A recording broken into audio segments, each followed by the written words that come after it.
Hundreds of people met outside the State House as well as the governor's house to protest Governor Mills' Stay Healthy at Home order. This big system right here, that is going to be heading our way soon, and that is really why this area is going to get more snow than some of the other coastal areas. On these very streets, that's where Barbara Bush and George H.W. Bush would walk when they came here in the summer, and they would eat in restaurants like this one, Allison's Restaurant. It is a complete madhouse in the Fan Fest section right across the street from TD Garden. And just to give you an idea of the impactful work that they're doing, in just the minute that I've been talking to you guys, another person has just been arrested for OUI. We're currently live right now on CBS 13. All right. This part of New Hampshire is expected to experience winds somewhere as high as 30 miles per hour later today. Yeah, Greg and Jen, you can see right behind me, this is pretty much all that remains of that apartment building. The worst part of what we're seeing is this is all complete ocean water mixing in with that snow. John, you could say that there are a ton of lobster here. Here's one of my friends right here. I mean, look at the claw on that thing. As a person who lives and works in Maine, I can attest to the fact that it seems like every dollar I earn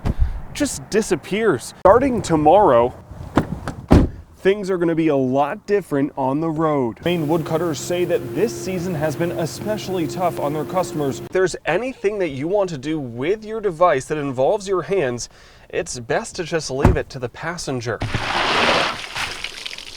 Quahog Bay Conservancy farmers are checking on their oysters today, but they can't be harvested or sold because of red tide. It's part of the natural marine phytoplankton community. It's been around for hundreds and hundreds of years.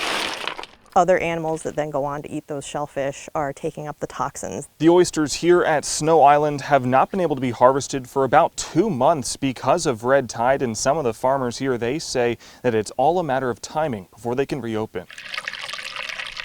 Despite their own tests saying their farm is clean, they can't sell until the state clears them. So we're kind of stuck in limbo waiting for when they get to us. Which in turn hurts the whole bay because this nonprofit can't do their work. Before the Conservancy, Quahog Bay was closed to harvesting all shellfish in the bay. And after our initiatives and working with DMR, we have opened the bay to clammers, oyster aquaculture, and other activities. They say the majority of their funds come from their oyster sales, and they don't know how long they can last on just donations. We, like other oyster farmers for profit, have had a loss of income. There's really nothing that you can do. We just have to wait on the state to take their sample and then approve our area.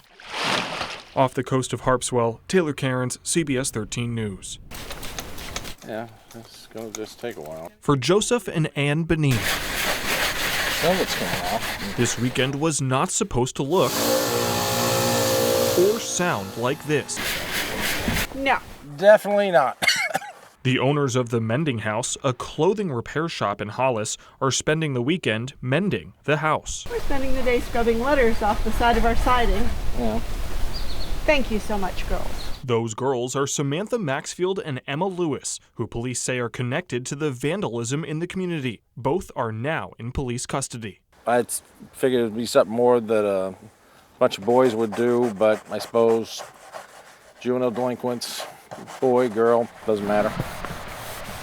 And these Hollis residents of over 30 years, At least it's coming off. say they want their town's reputation to be cleaned up as well. You don't think of it happening out in Hollis. It's just too small a town.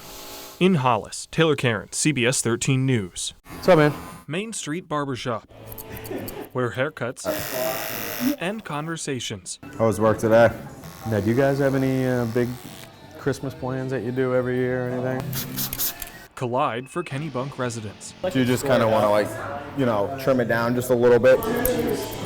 But for one barber, his longtime client was Very cool. and very presidential. He's a really, really special man. Ed Beckett cut 41's hair for 10 years. Talked a lot about family and fishing and, the things that were really important to him and, stayed away from politics for the most part. Making impressions on the old and the young. Comes in here and says hi to all the kids and shakes hands, and I think for a lot of people, even if they haven't met him, feel like he's definitely a part of the community.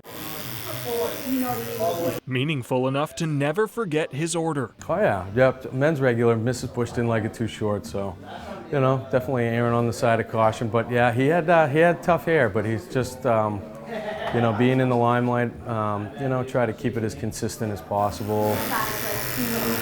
In the president's later years, Beckett would even travel to Walker's Point, including this summer. He says his final interaction ended with him telling Bush how much he meant to him. I'm going to miss him a lot, but I know he's definitely, you know, happy to be with Barbara, and, you know, he couldn't probably have done anything more in his life than he had done, so really, really happy I got to be a part of his life. In Kennebunk, Taylor Cairns, CBS 13 News.